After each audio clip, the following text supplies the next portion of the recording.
Rogers TV. Rogers TV Durham would like to acknowledge that we are on the treaty and traditional territory of the Mississaugas of Scugog Island First Nation of the Mississauga Nation. May we respectfully honor the knowledge and understanding of the Indigenous stewards of these ancestral lands and ensure that the voices of the First Peoples are represented in our collections, programs, and services. This program is brought to you by Ignite TV. Now you're in command. Visit Rogers.com for more details.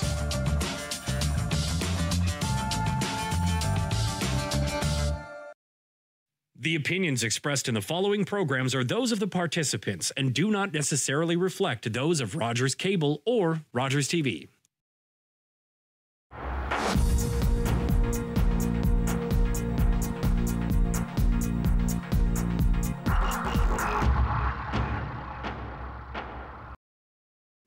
Hello, everyone, and welcome to Talk Politics. Our guest this week is Whitby MP Ryan Turnbull. Great to see you again. You've had... It's always good to be back. Yeah, we've had a busy day. That's right.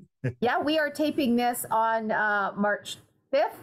You've already made one big announcement in Whitby this morning. Let's talk about that. It has to do with infrastructure funding.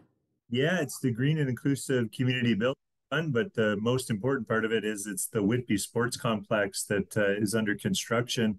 I don't know if you know, but right at 407 and Baldwin, there's a massive site there with a new sports facility that is just phenomenal. It's got pickleball courts and basketball courts and a twin pad arenas and all kinds of outdoor facilities and indoor facilities, cultural spaces. It's going to be a gem up for our local sports community for 75 years or more. And it's being constructed as a result of the federal investment. I was able to announce $25 million through this federal fund called the Green and Inclusive Community Buildings Fund to make sure that this building will be net zero. So it'll have no carbon emissions essentially and be net zero. And it's very exciting. It'll also make sure that the building is fully inclusive and accessible for all people, which is very, very exciting for our growing community. I love it. Your release says, when complete, the indoor portion of the sports complex will have a twin pad arena, aquatic center, double gym, wellness studio, 3-lane walking track. Yep. I'll be there. Meeting rooms, arts and cultural spaces, and as you said, fully accessible, which is incredibly important. When you look at the design of this building, it is so awe-inspiring. Like it makes me, it's one of those moments in politics where I went, thank God I could get and deliver this funding for our community because it's going to make such an impact. I can picture my family and my neighbors all meeting up at the local arena. My daughter plays all kinds of sports. I have a young daughter that was just born. I know she's going to be a sports fanatic, like our whole family. And Whitby's a sports town. Everybody knows that. We're competitive in all kinds of fields. And this is going to equip our town as it grows to have that state-of-the-art facility at the center of it. And it's going to draw in, all kinds of tournaments, and it'll stimulate local business, in terms of the people that are coming to Whitby. And then on top of it, all of that, I think it being net zero takes some of the pressure off the town of Whitby in the future in terms of its budget, because you won't be pumping, town won't have to raise property taxes in order to pay for servicing this building with the energy costs going up. Yeah, and as far as being accessible, I love it. Wheelchair ramps, slip-resistant floor finishes. I'm all about that. Widened automated doorways, ramp access in swimming pools, and barrier-free signage, as well as gender-neutral and universal washrooms and change rooms. Yeah, so you won't wait in a lineup for, when you go to some of these sports facilities in a tournament and the guys go in and out and the girls are lined up. When you have those gender-neutral washrooms, you can get in and out a lot quicker. There's lots of good reasons for making buildings accessible, and it's really exciting to see this. This is one of those moments, as I said, in politics where it's awe-inspiring. It makes me really, it's kind of a pinch me moment where you're like, oh, this is so great because that building will, will be there for many generations, and many families will come in and out of there. And it's like one of these places where you can feel it's gonna be like a sports mecca and have all kinds of cultural events. There's outdoor spaces, there's soccer fields, there's pickleball courts, tennis courts, basketball, pretty much any sport you can think of, you're going to be able to play.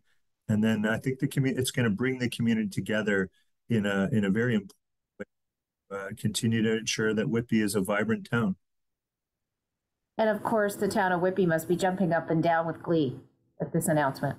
Well, they are. And it's funny that this announcement was $25 million, and it's just about 3 weeks after the last announcement, which was $25 million that they got for affordable housing through the Housing Accelerator program, which is another federal initiative that I think is quite exciting. So you have these two very big investments in our town, and to me, again, this is what it's all about: is getting making differences on the ground for people in key areas that I think our residents in Whitby really care about.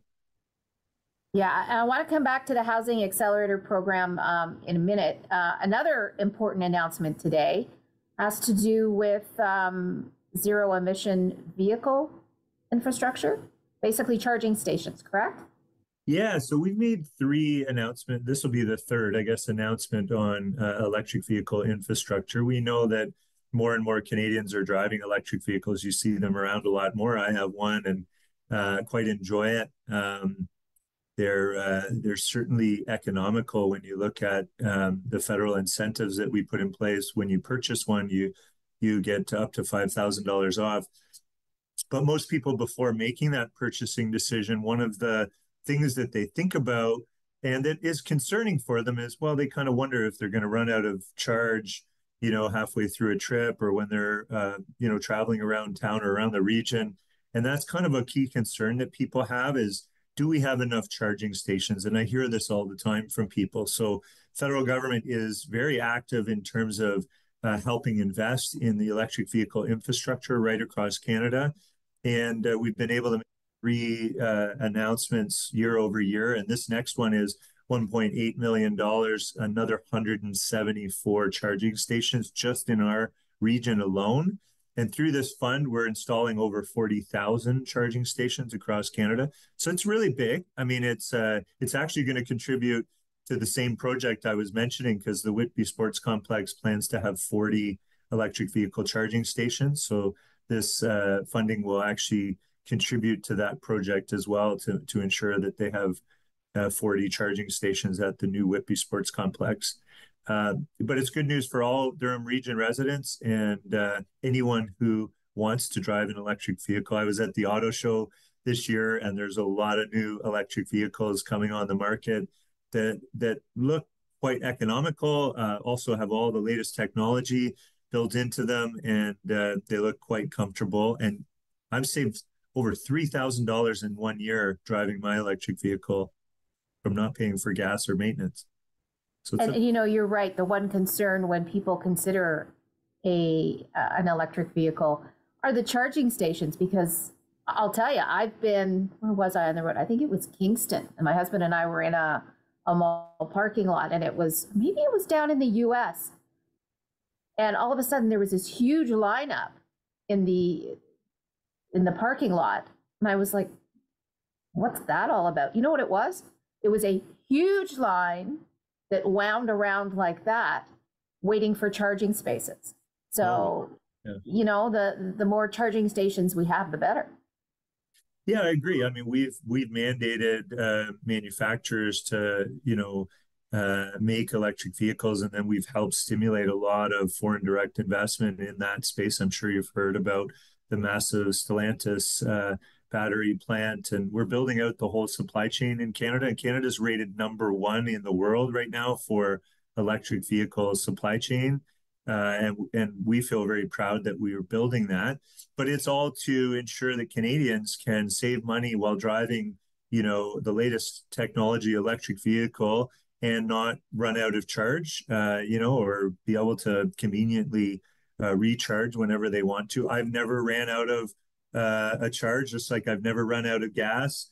I came pretty close to running out of gas when I was a teenager, but I've never come close to running out of charge in my electric vehicle, mainly because I charge at home. Like I have a charger at home, like most people. So it's kind of like having a gas station at home. And when you drive each day, you end up at home at the end of the day in many cases, and you just recharge. So, but if you go on long trips, you want to make sure there's a good charging network, and that's what we're doing. We're up to big things, and it's happening. All right. We might as well discuss the housing acceleration program. That, as you said, another big announcement, $25 million. What is that going to do for the town of Whitby? So this is an interesting fund. So one of the things I think I might have mentioned to you the last time we spoke is that, housing construction can get stuck in different places. So some of the things we've done, like we waived GST on new rental construction, and there's good reason for why we need to increase the supply of rental housing. We also need municipalities to speed up the approval process for how they approve projects, because that can be one of the things that delays or makes housing construction take a long time. Is it takes a long time to sort of plan a new development and then get it approved through the many different kind of zoning bylaws that you have to get through. And so it can be very costly and time consuming in order to reach approval. So what we've done is we've said to municipalities that we really want to work with you as partners, and we want you to come up with very innovative, efficient, efficiency-minded proposals. So the towns and cities across Canada that have put forward the most progressive and ambitious plans to speed up housing construction are the ones that have already received funding through the Housing Accelerator program. So the program is really looking to unlock thousands and thousands of units. I think it's 18,000 more units of housing in the next 10 years, and just over 600 in the next 3 years. So it's going to speed things up, and that's the key. We need to see a greater supply. In order to get that greater supply, we need new housing projects to get from start to finish a lot faster. And so housing starts is not really, the best indicator for new housing stock coming on the market, because of course it can take 3 or 4 years to get from planning to finished construction and occupancy. So, I think to speed it up, we're trying to shrink, find all the ways in which we can make the duration for each project shorter and shorter. It's the same reason why we have launched a wartime consultation, looking at a wartime approach to creating a catalog of pre-approved designs, so that, again, that will speed up the whole process. So think of someone who wants to build a new development saying, okay, we're going to pick from this pre-approved catalog that all municipalities have already pre-approved, and they'll be able to get shovels in the ground a lot faster as a result. So Minister Fraser is leading that consultation process. It's just another example of ways in which we're trying to increase the housing stock, which will ultimately bring down prices. When you think of housing, though, and building approvals, that all to me falls within the municipal realm and the provincial realm. Yeah. It does. Yeah. It does. So how then, or why then, is the federal government getting involved in this? Well, it's a very good question. I mean, we know that, I think for us, at least at the federal level, we want to work in partnership with all levels of government to solve the affordable housing issues that we have. There are some things being done at different levels that are at cross purposes sometimes. Province passed Bill C-23, which kind of put municipalities in a really difficult place, in terms of having to raise their property taxes, of course, because they're now at a deficit because they can't charge development charges to developers. At the same time, we're really trying to ensure that we look at, from a systems perspective, where are all of the levers and ways in which we can speed up and help. And so in this case, we went direct to municipalities. They're bound under provincial legislation to follow the Planning Act, and there's a bunch of things that they have to do and ensure they do while approving new construction projects. But we're helping them speed that process up by, offering new funds and encouraging them with those funds to be as ambitious and innovative as possible. And I think that's what we've got to do. We've got to work together.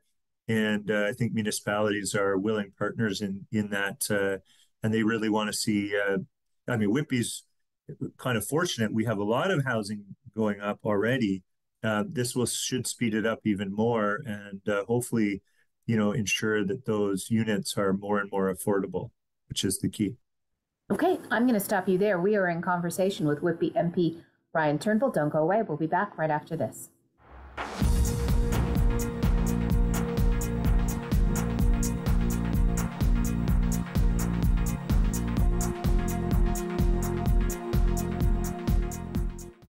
Was that 4 or 5? He's lost count and still thinks he can drive. Do you think he knows that when he is caught and charged with impaired driving, he'll lose his license and a lot more? If he gets in his car, he'll face costs exceeding $20,000. Does he realize he could have a criminal record for his choice to drive? And it could be much worse if he crashes. Wonder what he'll be thinking tomorrow.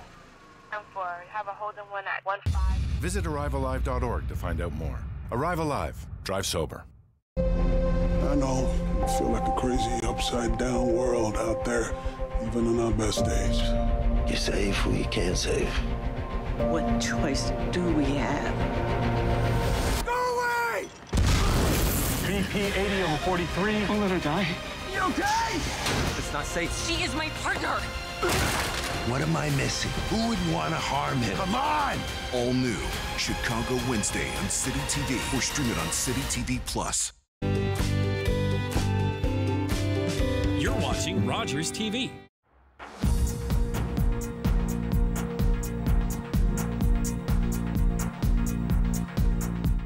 And welcome back to Talk Politics. Our guest this week is Whitby MP Ryan Turnbull. I want to focus now on the Whippy Hospital, and you have become very vocal in support of this project with an urgent call to action. Reaching out to the province and saying, forget the delays, put the shovels in the ground. Why did you get involved in this? Well, so the federal government has been working quite intensively with our provincial counterparts and territorial counterparts on a whole host of healthcare issues. We really want to strengthen healthcare right across Canada, and we are providing the taxpayer dollars, which we're transferring to the province. Province of Ontario, through the health transfer, has received or will receive $77 billion over the next 10 years, which is a market increase to what the health transfer was in the past. It's roughly about a 25% increase to health transfer dollars. So that should help strengthen the healthcare system. We've also entered into a bilateral arrangement where the federal government and the provincial government have identified 4 sort of key priority areas, and we've negotiated some more funding on top of that. So it sort of rides on top of the health transfer, which is the bulk transfer for the province to deliver healthcare, and then we've put on top of that, healthcare funding to the tune of over $3 billion over the next 3 years. So you can think of it as roughly an extra $1 billion per year that the province will get to modernize healthcare records, ensure that there's more family doctors and family health teams are strengthened, to improve working conditions, to ensure mental health care is standardized. There's numerous topics within those bilateral agreements. But the reason I got involved in the hospital is not just because the federal government has been negotiating with the province for so long and is transferring this money, but I really feel like the province has been dragging its heels on this project. Our community really cares about and needs a hospital. I've had relatives that were in care for up to 9 months. My wife's father passed away, and we were really devastated by the state of our healthcare system, seeing our loved one and we've heard many stories from others, not just about my family. We really need a hospital to have better health care in our region. It's one of the number one issues, I would say, in the riding. And I feel like I needed to add my weight to that conversation as a federal representative, that I really wouldn't be doing my job if I didn't raise my voice and let the province know. So I made sure I was at the bilateral agreement announcement with the Prime Minister and the Premier and our respective health ministers. And I made sure to impress upon the Minister of Health and the Premier of Ontario how important the Whitby Hospital is to our region, because the Whitby Hospital has been selected as the site because it serves the whole part of our Durham region that is underserved to date. And that process was very rigorous. So the site was selected through a very rigorous, impartial process. And so now it's a matter of transferring the land and providing the planning grant as the next step in the process. And we want to see that happen as soon as possible. And I believe, to be honest with you, I think we're all in this together. We need a strong healthcare system in this country. Province, it's incumbent upon our provincial representatives to deliver that healthcare system. They committed to a Whippy Hospital over 2 years ago, and we haven't seen any movement on that front. The land is just sitting there. The hospital can be built, and I don't know what's taking so long, but it's very frustrating to hear the stories from constituents who are struggling to get the care they need for their loved ones, including my own. And to know that we as a federal government have done the heavy lifting of negotiating and transferring taxpayer dollars that are meant to be invested in strengthening our healthcare system, and then not seeing those dollars land on the ground is very frustrating for me. I want to see action, and I want it as soon as possible. It should have happened already, in my view, and we've seen the province make a bit of a signal towards, getting those planning grants. But that's not good enough to me. We need movement on this front.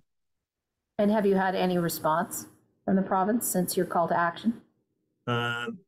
The provincial government, the Premier made a bit of sent a bit of a signal in a media interview where he said that the planning grants would be coming soon.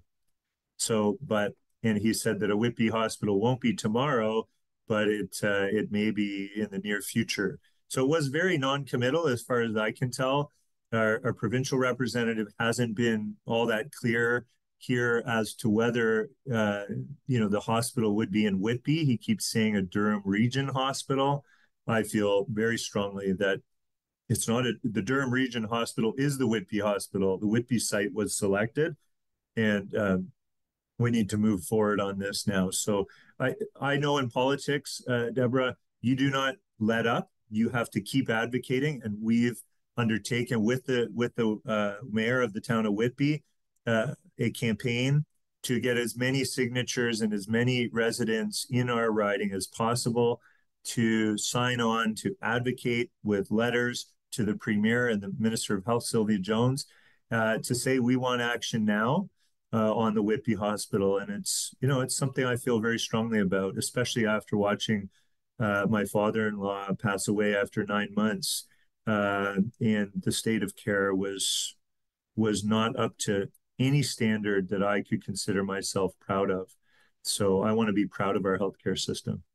And once the shovels are in the ground, it's not like the hospital will be built in a year, even if they accelerate the program. I mean, we're talking years and years before patient care is available and up and running, correct? Absolutely. You're absolutely correct. It will take quite a number of years before the hospital is actually up and running. So to me, the argument is, well, the sooner we get started, the sooner it will be open, and the sooner many of the families we know will have access to the care they need.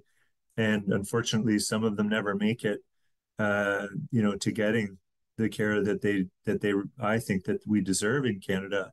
And so we really just want to see the province follow through on its commitment. And we want to see those dollars that are our taxpayer dollars. I always remind people, I'm not one that, sometimes politicians talk about money as if they're the ones, making the money. Or like we're not. These are taxpayer dollars we're entrusting to the province to deliver better, stronger health care for our loved ones. And that money is not hitting the ground. Why should it take 2 years for those dollars to flow and for those projects to start? It shouldn't. So, okay, we only have about 2 minutes left. I want to get a quick update on the dental care plan for seniors. When you first announced it, it was 85 and over, was it not, that could apply? Now it's changed. Yeah, so we announced dental care, which is basic dental care for people in Canada that are uninsured. We started with families with children under 12. That's where we started, and offering basic dental care. We've extended that program now to 9 million Canadians that would be eligible for it that don't have dental coverage currently. And we're rolling it out in tiers so that the intake of applications does not get overwhelmed where we can't process those applications. So we started with, if I remember correctly, it's seniors over about 87, and then it's gone down in tiers. So we're down close to 70 or even lower now, and every couple of weeks there's a new intake or a new age category that opens up for applications. And again, the reason for that was just to make sure that the system didn't get 9 million applications overnight and not be able to respond quickly enough. We just wanted to make sure that, and we've made mistakes in the past. There are times where, especially in the pandemic, the federal government got overwhelmed by applications and it slows things down. And I think Canadians want good service, and we're really trying to focus on giving them better service on programs that we roll out. And maybe just really quick, I'll also mention the fact that pharmacare is something that we announced and we've been working on for a very long time. So dental care and pharmacare, two really big steps forward to strengthen healthcare for all Canadians. That's starting with diabetes medication. So if you're type 1 diabetic, the pharmacare plan will really reduce the costs of your medication. It's also focused on contraception and any contraceptives. So I think those are places to start.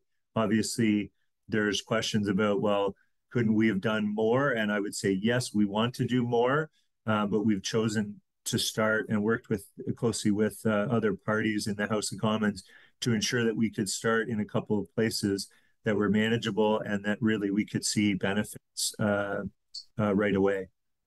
And on that, I have to stop you there. We're out of time. MP for Whitby, Ryan Turnbull, thanks so much for joining us. It was always great. Thank you. All right. On behalf of all of us here at Rogers TV, thank you for joining us. Until next time, I'm Debra Hutchison. Bye for now.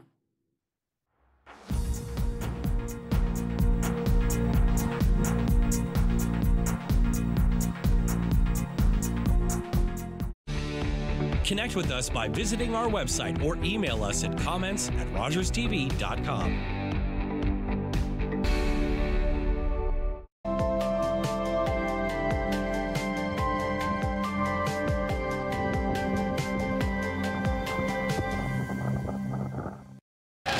Send them home! Get rid of them! Gentlemen, please. And so, this organ, which I regret I cannot name because of the presence of these members of the weaker sex, who, although they are married, could not possibly endure... Get them out. Patience, Ginny. Patience. Get them out! Dr. McFarlane! Mrs. Trout. There's no place for women in a medical school. Yeah. Get them out! If you do not bring this classroom under control, I am going to repeat every word of this disgusting lecture to your charming wife. My friend Jenny Trout was not the only woman to face this kind of thing in medical school. But she would become the first woman licensed to practice medicine in Canada. This is a perfectly healthy child. What's unhealthy are birth alerts, a racist practice that